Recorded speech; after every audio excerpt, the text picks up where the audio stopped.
Hey everyone, Joey Valancourt here today with a new episode, and today is an exciting one. It's going to be 10 creative ways to find over 500 influencers for free.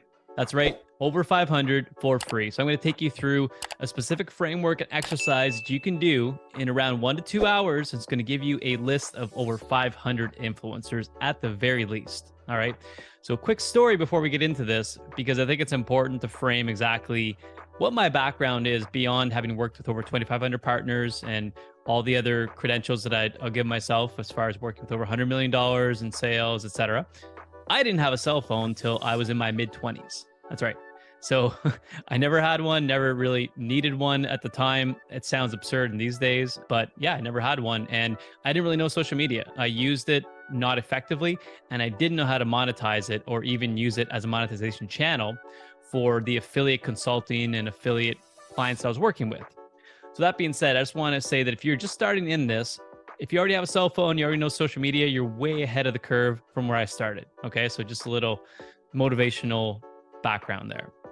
The main idea here, though, is today I want to talk about how to find influencers. One of the biggest questions that I get is, how do you find influencers? Once you start doing it, it becomes easier, but just getting into it can seem a bit daunting. So that's the first big question I get. Second one is, should I use an agency or should I use a paid service? They both have a place. Agencies, again, can be good, but they are very expensive. And you're most certainly not going to get rev share off the bat, meaning you're going to have a riskier deal because you have to pay a flat rate. And there's ways to mitigate that and calculate the risk, but I really want to focus on the bootstrapper's guide to influencer marketing in these types of conversations today, and then we can get into agencies and paid deals another day. You can also use paid services. There's a few out there if you just want to get user-generated content using some ads. But if you're looking to build up an army of micro influencers, then this is what you're going to be using. It's the most affordable way. It's the bootstrapper way. It's most cost effective, and anybody can do this. What I love about this and what I really focus on in any programs that I develop for teams or for myself is a repeatable system, a framework that I can go back to and not have to think too much. They're just prompts. Okay, so today I'm going to give you 10 powerful prompts to use so that you can actually start to come up with new ideas for influencers. And once you get into this, it just starts to become easier and easier. So let's get into it. Again, I use this all the time. It's going to take you around 1 to 2 hours at the most, maybe a bit more, depends on how fast you click with this. You could do 100 to 500 and you could do way more, especially if you have some VAs or you have a team to do this. You can set them in different directions and they can all build up a very big prospect list. So today is kind of like the phase one of the journey is the prospecting, and then you're going to get into phase two, outreach, deal closing, all those other things. So we'll talk about all that. The one other thing that I wanted to mention is, before we get into it, we have power moves here on the episode. What's a power move? Specifically, Partner Up Profits power move for me is giving you some strategies to connect with people a little bit better, whether it's people in your personal life, your business life, influencers, affiliates, etc. Like leaving a mark with people and making it seem genuine. And by the way, if you're doing all this stuff, this isn't disingenuine or ungenuine, whatever you want to call it. I'm not the greatest with words here, but at the end of the day, you should be making an effort with people you want to truly connect with. So don't use this in unethical ways. You should be using this in creative ways that you want to connect with meaningful people and make meaningful relationships. So the power move that I have for you is, sometimes people in outreach or just in general will like and comment on a post and it's all, I'm leaving my footprint here and they're going to see that I did that. Everyone's doing that, right? So you could still do that. But what I also suggest is there's a Google Chrome extension, or you could use Dropbox or anything that can take a screen snapshot. As you're looking at somebody in their profile or a post that you liked, and you'll be vetting them, so you'll be able to take a look. What caught your attention? What really motivated you to reach out to them? And what's an inspiration that you drew from looking at their content? Take a quick snapshot. And then just as a personal note in the PS of the email or the DM, wherever you can put a snapshot or even in a postcard, that would be going like the way extra mile. You just say, hey, by the way, this is what really caught my attention. And this is why I'm reaching out to you, because it truly resonated with me. And hopefully you can make a connection with that person on a personal level. But that there separates you. So it's something that I've used as well. Again, you can use this for personal relationships. It doesn't have to just be business. Just separates you from the crowd a little bit. So try that power move for partnering up with people.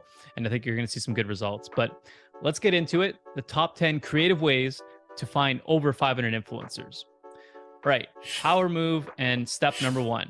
First thing you're going to do, first step, first exercise, you're going to build up a wish list of influencers. Who are 10 influencers that you might know of? And if you don't have any, then you're going to have to really dig deep and start looking. Maybe you wouldn't start with this one.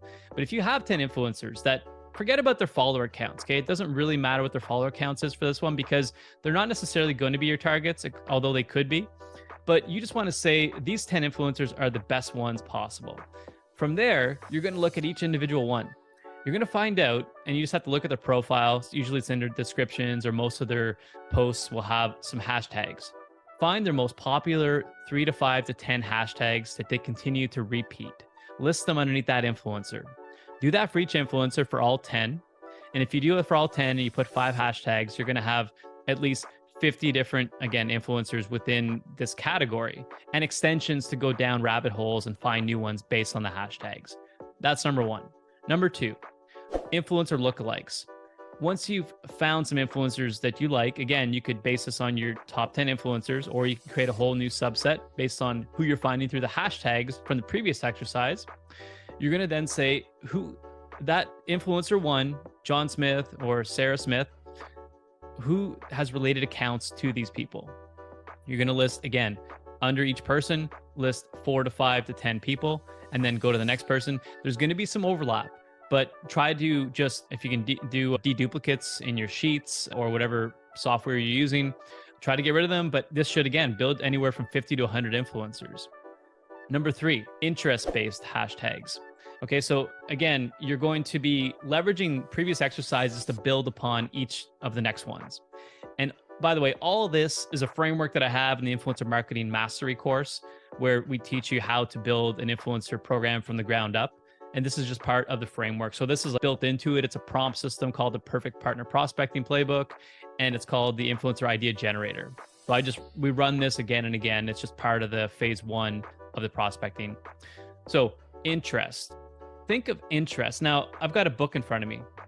For those of you just listening to the podcast and not watching, it's called the Adventure Challenge book. I have no personal endorsement to this. I just think it's a great book. I bought the couples edition. I also bought the family edition.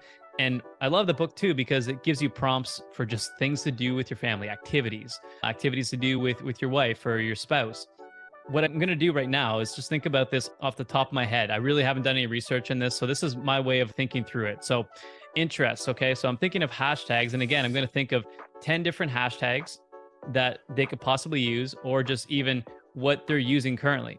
Maybe hashtag family time, hashtag relax time, hashtag, family is my paradise. Just think through different things that would come up, and I didn't give the greatest ones here, but again, I'm just thinking like out loud. But then you're going to list under each of the hashtags, you could have 10. You're going to find similar ones. So it could be hashtag family is your primary. And then you could find 4 to 5 similar ones. So it'd be hashtag family time, hashtag family is life, hashtag family love. Keep building up those. And then what you're going to do with those, you're going to search who's using these hashtags, and then go again, find all the influencers, list them out again, remove the deduplicates. And if you're starting to find some overlaps, it's because those influencers are probably your top prospects.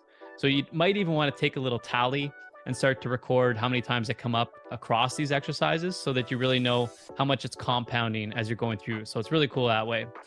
Number 4, podcasts. So even though I know podcasts, it's separate from influencers in a lot of ways, because we'll talk about podcast ads. There's a lot of different systems and strategies around that.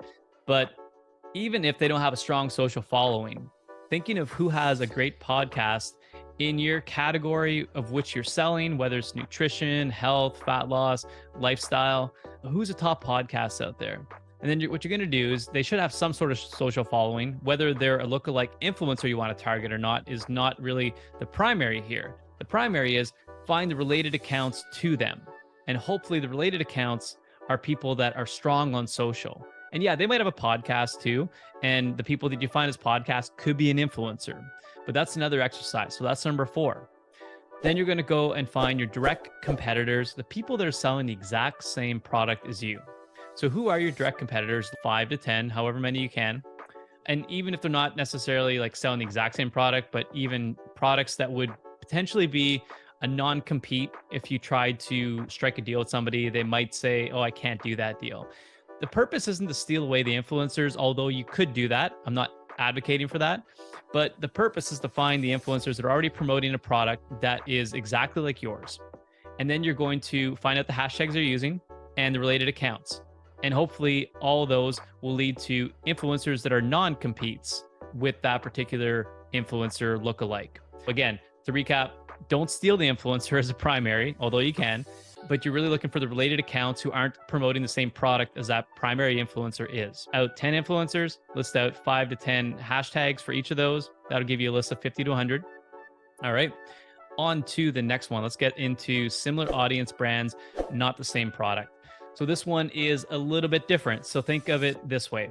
The previous exercise was finding direct competitors, people selling your exact product. Now we're looking for people that are selling products to the same type of customer. Okay. They're not selling the same product, but it's the same type of customer, meaning the customers who are buying their products would be customers buying your product. So maybe for the Adventure Challenge book, these are people that are interested in family life. They are like people that are putting their family first and they want better things for the family. So again, I'm thinking this through out loud a little bit. So maybe one product that would resonate is if they have newborns. Is there a newborn product that you could introduce? Is there a couples product that you could introduce? So there's a lot of different avenues you can take, but you want to think of different harmonized markets that are going to be buying the product, but aren't necessarily a direct competitor. And I made this reference in my last podcast as well. If you have a nutritional supplement company who is a bunch of biohackers, which is pretty much who I work with exclusively right now, listen, the biohackers are also interested in blue light blockers. They're interested in infrared. They're interested in cold plunges, right? So if you're not selling the cold plunge, I might look for cold plunge type of biohacking influencers who aren't promoting a product like mine yet. So that is number 6, similar audience brands, but not the same product. Number 7, your brand / company hashtags. So this only applies if you actually own hashtags. If you don't, this might not be for you yet, but do you currently own any hashtags or want to own any? So if it's like hashtag, live the best life is your slogan, right? It's your brand slogan, whatever it is. Or if you've already got a social presence and you've already done some influencer stuff, or you have product names, start to do some hashtag search on your product names. Product name plus review. So you could do product name plus something and start to see exactly who's already posting about you. So again, list out 10 influencers, list out, once you find those based on the hashtags you're searching, then find out what other hashtags are they using. So again, you're always looking back at, you're starting with a primary source, and then you're going to look at either a hashtag of each of those people or a lookalike of those influencers. So this is really simple stuff, right? The sky's the limit when it comes to your primary, and then you're just looking for hashtags. And you could start with one person, and you could look at a hashtag, you could look at the next hashtag, you could look at related account. You don't even have to go through this systematically. I would recommend it though, because then you've got a rinse and repeat system. But sometimes I'll just continue to go through, or I have the teams like go down rabbit holes where they're developing a list of 100 just by one starting point. So that's, again, really powerful once you start to know what to look for. Now, the next one, so we just talked about your brand and company hashtags. Now you're going to research 5 to 10 brand customers who used your tag and list whatever tags they post about. So only if you currently own or want to own hashtags. Again, the last one was just brand and company. Now we're talking product names or product benefits as well. So again, 10 is your primary, 5 hashtags under each of those 10, and 5 lookalikes if you need to. So you can continue to build this out in whatever way you want.